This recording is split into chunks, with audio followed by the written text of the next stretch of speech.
अभी red candle बन रही थी, अचानक से ग्रीन कैंडल बन गई, अब फिर रेड बनने लगी, फिर लोग फोमो में आएंगे और फिर यहाँ पे सेल करेंगे, सोचेंगे कि 2 4 5 10 पॉइंट जो मिलेगा $50-40 बन जाएगा भाई, मस्त आज का हो जाएगा मेरा। बट आप देखिए सही कि यहाँ पे मूवमेंट कितने जल्दी जल्दी हो रहे हैं, green candle, red candle, red candle, green candle बन रही है लगातार। दोस्तों, ट्रेडिंग के दौरान फोमो में आना बहुत ही कॉमन है। खास करके जो नए ट्रेडर हैं वो जल्दी फोमो में आ जाते हैं। फोमो का मतलब क्या हुआ? फोमो का अर्थ हुआ फियर ऑफ मिसिंग आउट, यानी कोई ट्रेड कहीं हमसे छूट ना जाए। इस वीडियो में हम ऐसे 5 तरीकों के बारे में बात करेंगे जिनसे आप फोमो में आने से बच सकते हो। साथ में एक बोनस टिप भी देंगे और MT5 पे लाइव ट्रेड करके आपको मैं बताऊंगा कि कैसे आप फोमो में आने से बच सकते हो और अपने कैपिटल को सुरक्षित रख सकते हो। तो सबसे पहले जान लेते हैं 4 रीजंस के बारे में जिनके कारण फोमो आता है। ये अगर हमें पता चल गया कि फोमो आता क्यों है तो फिर इसका सॉल्यूशन भी हम निकाल लेंगे कि फोमो से फिर हमें बचा कैसे जाए। पहला रीजन है मार्केट हाइप एंड न्यूज। कई बार न्यूज या मार्केट हाइप के कारण भी आपके अंदर फोमो आ जाता है कि न्यूज तो ये कह रहा था अगर यहाँ पे मैं ट्रेड लूँ तो मार्केट और ज्यादा नीचे या ऊपर जाएगा तो मुझे प्रॉफिट हो जाएगा। दूसरा है पास्ट रिग्रेट्स। पास्ट में आपने कोई ट्रेड मिस कर दिया था और बाद में आपने देखा कि ये ट्रेड मुझे बहुत लंबा प्रॉफिट, बहुत बड़ा प्रॉफिट दे सकता था, एक बड़ा मूवमेंट मार्केट में आ गया है और वो ट्रेड आपने मिस कर दिया था। इसके कारण से भी आप फोमो में आ जाते कहीं ये भी ट्रेड हम मिस ना कर दें।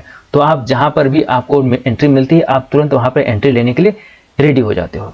तीसरा क्या है? तीसरा है कंपैरिजन विद अदर ट्रेडर्स। कई बार आप अदर ट्रेडर्स के प्रॉफिट देखते हो, उनका लाइफस्टाइल देखते हो तो आप भी सोचते हो कि मैं भी एक बड़े बड़े प्रॉफिट निकालूं, तो इस कारण से भी फोमो आता है आपके अंदर। और चौथा है अनरियलिस्टिक एक्सपेक्टेशंस। कई बार हम मार्केट से अनरियलिस्टिक एक्सपेक्टेशंस रख लेते हैं, इस कारण से भी फोमो क्रिएट होता है। अब हम बात कर लेते हैं उन 5 तरीकों के बारे में जिनसे हम फोमो में आने से बच सकते हैं। अगर आप फोमो में आने से बच गए तो प्रॉफिट होना का चांसेस आपके बढ़ जाता है, साथ ही साथ आपके लॉस भी आप बहुत ज्यादा रिड्यूस कर लेते हो। प्रॉफिट हो या ना हो अलग बात है, लेकिन इतनी तो गारंटी आपको मिल जाएगी कि आपका लॉस नहीं होगा। पहले तरीके के बारे में बात करते हैं। पहला है have a trading plan, set clear entry, exit and risk levels before trading. जब भी आप ट्रेड करने के लिए बैठो आपको पता होनी चाहिए कि किसी पार्टिकुलर पॉइंट्स पे आपने ट्रेड क्यों ले रहे हो। अगर मार्केट आपके अपोजिट डायरेक्शन में जाएगा तो आपका स्टॉप लॉस कितना होगा, और अगर आपके ही डायरेक्शन में मार्केट मूव किया तो आप कितना पॉइंट का प्रॉफिट लेकर मार्केट से बाहर निकलोगे। ठीक है, तो ये आपका क्लियर सेट होना चाहिए।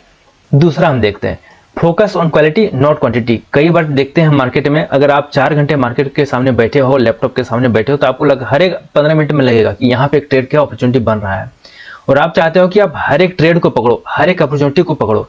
तो ऐसा नहीं करना चाहिए। आप दिन भर में एक ही ट्रेड लीजिए, 2 ही ट्रेड लीजिए, बट वो बहुत क्वालिटी वाली ट्रेड होनी चाहिए। वेट कर लीजिए। यहाँ आपने लेफ्ट में लिखा है ना टाइम इज मनी, मैंने इसीलिए लगाया है जानबूझ के। आपको पता होना चाहिए कि मार्केट में 90% टाइम जो होता है वेट करना पड़ता है आपको। फिर जब आप ट्रेड लेते हो ना तो बहुत ही सोच समझ के आप ट्रेड लेते हो, इससे आपका लॉस रिड्यूस होता है और प्रॉफिट बड़ा होता है। तीसरा, सेट रियलिस्टिक एक्सपेक्टेशंस। पीछे स्लाइड्स में हमने देखा था कि वहां पे हम मार्केट से अनरियलिस्टिक एक्सपेक्टेशंस रख लेते हैं। आपको क्या करना चाहिए? Avoid expecting constant profit. आपको हर रोज कांस्टेंट प्रॉफिट नहीं होगा। अगर आपने 8 ट्रेड लिया है तो हो सके आपके 3 ट्रेड प्रॉफिट में हो जाए, 4 ट्रेड प्रॉफिट में हो जाए, 5 ट्रेड प्रॉफिट में हो जाए, 8 का 8 ट्रेड प्रॉफिट में शायद ना जाए। तो मार्केट से आपको ये एक्सपेक्टेशन रखना चाहिए कि आपका सारा ट्रेड प्रॉफिट में नहीं जाएगा, आपको कई बार लॉस भी बुक करना पड़ेगा। छोटे छोटे लॉस बुक कीजिए और जो प्रॉफिट है वो आप बड़े रखिए। आप ये चीज कैसे कर सकते हो, इसीलिए मैंने चैनल बनाया है। मैं भी अभी ट्रेडिंग सीख रहा हूँ, मैं कोई मास्टर नहीं हूँ, मैं सीख रहा हूँ और मेरे जो सीखने की जर्नी है ना वो मैं आप सबों को इस चैनल के माध्यम से बताऊंगा। ठीक है, तो तीसरा आपको क्लियर होगा, set realistic expectations. Control your emotions. यही तो हमसे नहीं होता है। इमोशंस, चाहे मार्केट की बात हो चाहे आम जीवन की बात हो, इमोशंस ही हमारे कंट्रोल में नहीं होता है। तो इमोशंस को कंट्रोल में करने के लिए क्या कर सकते हैं? आप माइंडफुलनेस का प्रैक्टिस कर सकते हैं। आप सुबह सुबह उठ के या शाम को मेडिटेशन कर सकते हैं, योगा कर सकते हैं। ठीक है, और सबसे बड़ी बात आप जर्नलिंग कीजिए। ठीक है, जब आप सारी चीजों को लिखेंगे, जर्नलिंग कैसे करना है इसके लिए मैं एक अलग वीडियो लेके आ जाऊंगा। ठीक है, तो आप हर एक ट्रेड को जो भी आप लिख रहे हो ना, हर एक ट्रेड जो भी आप ले रहे हो उसे आप लिखिए कि आपने इस पार्टिकुलर पॉइंट पे ट्रेड क्यों लिया, जब आपने ट्रेड लिया आपकी साइकोलॉजी, आपकी थिंकिंग कैसी थी, आपने स्टॉप लॉस कहाँ लगाया था, आपने टेक प्रॉफिट कहाँ पे लगाया था, इस ट्रेड में आपको लॉस हुआ या प्रॉफिट हुआ, लॉस हुआ तो किस रीजन से हुआ, प्रॉफिट हुआ तो किस रीजन से प्रॉफिट हुआ। इसको बोलते हैं जर्नलिंग। इसे आप हर एक ट्रेड के लिए लिखना चालू कर दीजिए आज से ही। 5वां, लिमिट सोशल मीडिया एक्सपोजर। हम लोग इंस्टाग्राम पे कई सारे लोगों के ट्रेडर्स के प्रॉफिट देखते हैं, उनके लाइफस्टाइल देखते हैं। ठीक है, और हम उनसे इन्फ्लुएंस हो जाते हैं और फिर हम बड़े प्रॉफिट लेने के चक्कर में फोमो में आते हैं, ट्रेड को बहुत ज़्यादा देर तो होल्ड भी करते हैं या फिर ट्रेडिंग से बीच में ही निकल जाते हैं, कहीं लॉस ना मेरा हो जाए। तो दूसरे की जो लाइफस्टाइल है, दूसरे का जो प्रॉफिट है ना, उससे भी हम इन्फ्लुएंस हो जाते हैं। अगर आप सोशल मीडिया पे बहुत ज़्यादा फालतू का समय नहीं बिताएंगे तो आप इन सब चीज़ों से बच जाएंगे, आप कंपैरिजन किसी से नहीं करेंगे और आप फोमो में आने से बच जाएंगे। अब बात कर लेते हैं बोनस टिप की, जो मैंने आपको शुरुआत में बताया था, फिर मैं आपको लाइव ट्रेड लेके दिखाऊंगा कि किस तरह से आप फोमो में आने से बच सकते हो। अब बात कर लेते हैं बोनस टिप के बारे में। सेलिब्रेट स्मॉल विंस, छोटे छोटे प्रॉफिट को आप सेलिब्रेट करना सीखिए। अगर आप एक नए ट्रेडर हो, बिगनर हो, तो मार्केट से छोटे छोटे प्रॉफिट्स निकालो। अगर आपके at the end of the day या at the end of the month अगर आपका panel green green green green दिख रहा है ना, तो ये आपके अंदर एक कॉन्फिडेंस बूस्ट करेगा। अगर आप हर एक ट्रेड को लूज कर रहे हो या मैक्सिमम ट्रेडर आपको लॉस में जा रहे हैं या टोटल कैपिटल आपका ड्रॉ डाउन हो रहा है, ठीक है, तो आपका जो कॉन्फिडेंस लेवल है ना, वो डाउन होता जाएगा।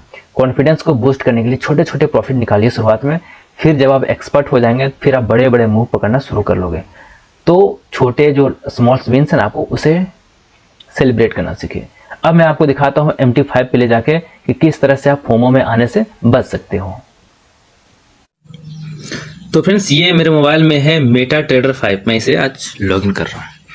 ये मेरा खुल गया है। ये है मेरा यूरो यूएसडी, यहाँ पे देखिए यूरो यूएसडी का 1 मिनट का चार्ट है ये, ठीक है। देखते हैं क्या होता है यहाँ पे। ये देखिए नीचे आ रहा है। अब बहुत सारे लोग जो नए ट्रेडर हैं या वैसे लोग जो फोमो में आ जाते हैं, वो क्या करेंगे, यहाँ से सेल करना शुरू करेंगे इस वाले पॉइंट से कि भाई यहाँ से तो मार्केट नीचे आ रहा है, यहाँ पे सेल करते हैं, 15-20 पॉइंट 10 पॉइंट जो भी होगा लेके निकल जाएंगे। अगर आपने एक लॉट से अगर आप ट्रेड कर रहे हैं और 5 पिप्स का भी मूवमेंट आ जाता है तो आपकी अर्निंग होती है $50। फिर वो कैलकुलेट करते हैं, यार एक दिन में 50 मिल गए हैं, काफ़ी है भाई। लेकिन फिर आप देखिए यहाँ पे क्या हुआ। अभी रेड कैंडल बन रही थी, अचानक से ग्रीन कैंडल बन गई, अब फिर रेड बनने लगी, फिर लोग फोमो में आएंगे और फिर यहाँ पे सेल करेंगे और सोचेंगे कि 2, 4, 5, 10 पॉइंट जो मिलेगा $50-40 बन जाएगा भाई, मस्त आज का हो जाएगा मेरा। बट आप देखिए सही कि यहाँ पे मूवमेंट कितने जल्दी जल्दी हो रहे हैं। Green candle, red candle, red candle, green candle बन रही है लगातार। मैं वेट करता हूँ थोड़ा देर, देखते हैं क्या हो रहा है यहाँ पे।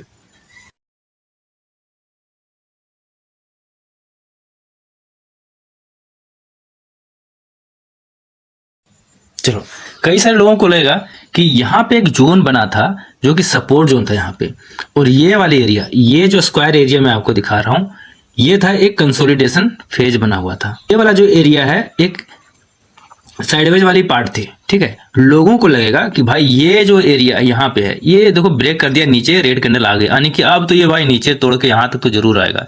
लेकिन हो क्या रहा है, यहाँ से आने के बाद फिर एक ग्रीन कैंडल बन रही है, ठीक है। तो जो लोग यहाँ कूदे होंगे, इस वाले पार्ट पे कूदे होंगे, उनके साथ क्या होगा, उनका लॉस दिखा रहा होगा अभी तक, ठीक है।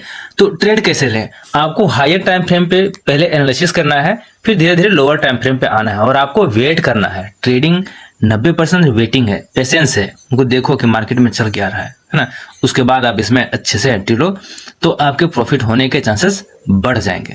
तो मैं थोड़ा देर वेट कर लेता हूँ, तो देख लेते हैं कि क्या होता है। अगर हम यहाँ पे कूदे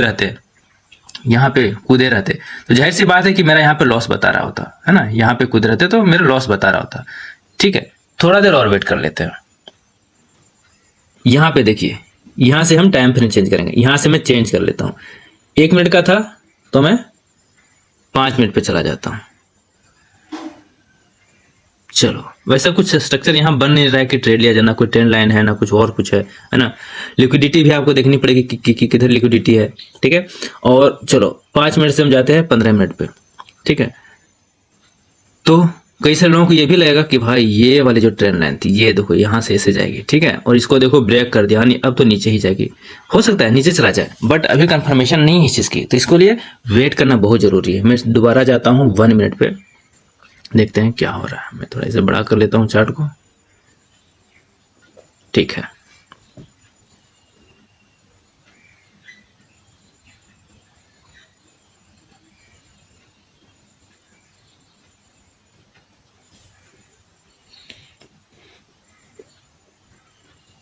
तो मेरा कहने का मतलब ये था कि अचानक से फोमो में कि भाई रेड कैंडल आ रही है, बन रही है, चलो जल्दी से बेच देते हैं, कुछ ना कुछ पिप्स का तो फायदा हो जाएगा, या ग्रीन कैंडल बन रही है तो बाय कर लेते हैं, कुछ ना पिप्स का फायदा होगा। थोड़ा सा पेशेंस रखा करें, मार्केट को थोड़ा एनालिसिस कर लें, उसके बाद आप इसमें आइए, ठीक है दोस्तों। तो आज के लिए बस इतना ही।